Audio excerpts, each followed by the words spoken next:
Кыргызстанда 2018-жылы 62 аял үй бүлөлүк зордук зомбулуктун айынан каза болду. 288 адам олуттуу жаракаттарды алды. Бул 350дөн ашык талкаланган үй бүлө, нечендеген балдардын энесин калышы жана түбөлүк сынган тагдырлар. Үй бүлөлүк зомбулук биздин өлкөдө кадимки көрүнүшкө айланып баратат. Мамлекет үй бүлөдөгү зомбулук жана аялдарга карата көрсөтүлгөн зомбулуктун бардык түрүн жок кылуу үчүн колдон келген аракетти жасашы керек. Кыргызстан адам укуктарын коргоо багытында маанилүү жана жоопкерчиликтүү кадам жасоодо. Үй бүлөлүк зомбулук бул кабыл алып көнгөндөй жеке жашоо эмес. Мамлекет аялдарды, балдарды, ошондой эле улгайган адамдарды, алардын ден соолугун жана кээде өмүрүн сактап калуу максатында жеке жашоого аралашууга милдеттүү. Зомбулуктун жабырлануучулары расмий катталган, ошондой эле катталбаган никеде бирге жашаган, чогуу турган никедеги аялдар, эркектер, ошондой эле балдар, кары картаңдар, чогуу жашаган туугандар болушу мүмкүн.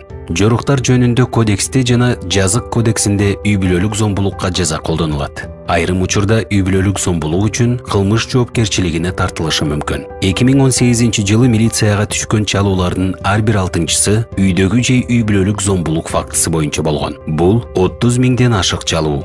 Канчалаган аялдар жана балдар эмне болуп атканы тууралуу үн катышпай отурушат. Зомбулук тууралуу үй бүлөнүн мүчөсү, ошондой эле үй бүлөлүк зомбулукка күбө болгон жашы жетелек жаран кабарлай алат. Үй бүлөлүк зомбулуктун натыйжасында жабырлануучунун саламаттыгына атайлап оор залал келтирген учурда же жеңил залал же кыйноо учурунда айыпталуучу жазык кодексине ылайык кылмыш жоопкерчилигине тартылат. Мамлекет үй бүлөлүк зомбулуктан жана ар кандай кырдаалда адам укуктарын коргоо үчүн мындан арыда мыйзамдарды реформалоо жолунда болушу керек. Жардам алуу үчүн сиз милицияга, ошондой эле кризистик борборлорго кайрыла аласыз. Үй бүлөлүк зомбулуктан жабыркагандарга жардам көрсөткөн борборлору